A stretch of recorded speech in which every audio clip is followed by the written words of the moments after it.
નમસ્કાર મિત્રો, શૈક્ષણિક વર્ષ 2026-27 અંતર્ગત આરટીનું ઓનલાઈન ફોર્મ ભરતી વખતે જો બાળકના પિતા ઇન્કમ ટેક્સ રિટર્ન ન ભરતા હોય તો તેમને સેલ્ફ ડિક્લેરેશન ફોર્મ ભરી અપલોડ કરવાનું હોય છે. તે ફોર્મ ભરતી વખતે કઈ કાળજી રાખવાની છે તેની વિગત આપણે જાણીશું. જો આ ફોર્મ ભરવામાં કોઈ પણ પ્રકારની જો ભૂલ થાય છે તો તમારું ફોર્મ રિજેક્ટ થઈ શકે છે. માટે કેવી રીતે ફોર્મ ભરવું અને કેવી રીતે ફોર્મને આપણે અપલોડ કરીશું તેની સંપૂર્ણ માહિતી આજે આપણે આ વિડીયોમાં જોવાના છે. તો આ વિડીયોને અંત સુધી જોવાનું ભૂલતા નહીં. જે વાલી મિત્રો પોતાના બાળકનું આરટી અંતર્ગત એડમિશન લેવા માગે છે તેમના સુધી આ વિડીયોની લિંકને અવશ્ય શેર કરજો.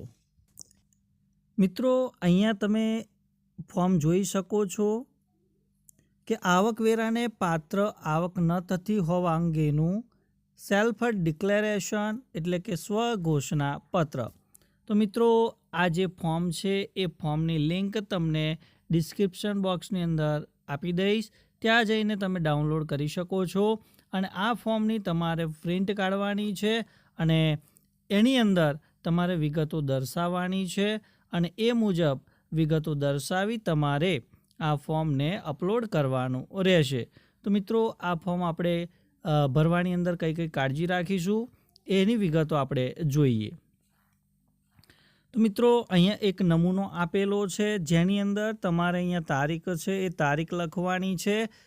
જે તારીખે તમે ફોર્મ ભરતા હોય એ તારીખ તમારે અહીંયા નાખવાની છે.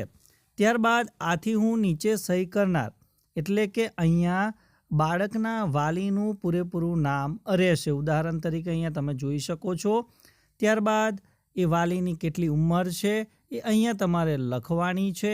ત્યારબાદ તમારું જે સરનામું છે એ સરનામું તમારે અહીંયા લખવાનું છે.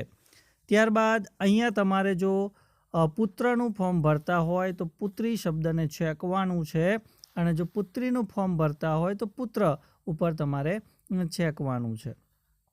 તો પુત્રી અથવા તો પુત્રનું અહીંયા તમારે નામ લખવાનું છે. ત્યારબાદ અહીંયા જો તમે પાન કાર્ડ ધરાવતા નથી તો આની અંદર આપણે ખરાનો નિશાન કરવાનું છે અને જો પાન કાર્ડ તમારી પાસે છે તો અહીંયા તમારે ખરાનું નિશાન કરવાનું છે.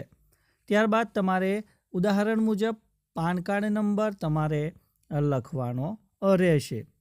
ત્યારબાદ આગળની વાત કરીએ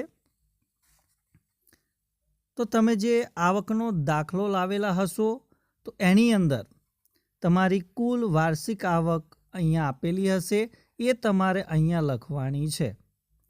બરાબર કે ગ્રોસ આવક વત્તા કરમુક્ત આવક થઈને કુલ મારી વાર્ષિક આવક એ તમારા જે આવકના દાખલાની અંદર દર્શાવેલી હોય એ તમારે અહીંયા દર્શાવવાની છે.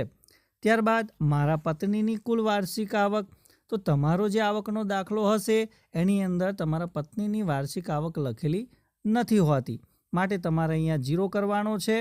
ત્યારબાદ અન્ય સભ્યોની કુલ વાર્ષિક આવક, તો અન્ય સભ્યની વાર્ષિક આવક પણ અંદર ઉલ્લેખ કરેલો ન હોવાથી અહીંયા તમારે 0 મૂકવાનું છે. અને ત્યારબાદ તમારે અહીંયા પણ જે અહીંયા તમે જે વિગત લખી છે વાર્ષિક આવકની એ જ તમારે અહીંયા લખવાનું છે. ત્યારબાદ આગળ તમે જોઈ શકો છો કે ભાઈ પિતાનું નામ છે તો અહીંયા બાળકના પિતાનું પૂરેપૂરું નામ લખવાનું છે અને એની બાજુમાં અહીંયા સહી કરવાની છે. ત્યારબાદ માતાનું નામ, તો એ બાળકની માતાનું નામ અહીંયા તમારે લખવાનું છે અને તમારે અહીંયા એની માતા એટલે કે એની માતાની અહીંયા સહી કરવાની છે. તો મિત્રો, આ પ્રમાણે સેલ્ફ ડિક્લેરેશન ફોર્મ વ્યવસ્થિત રીતે ભરી અને તમારે અપલોડ કરવાનું રહેશે. Thank you. આભાર.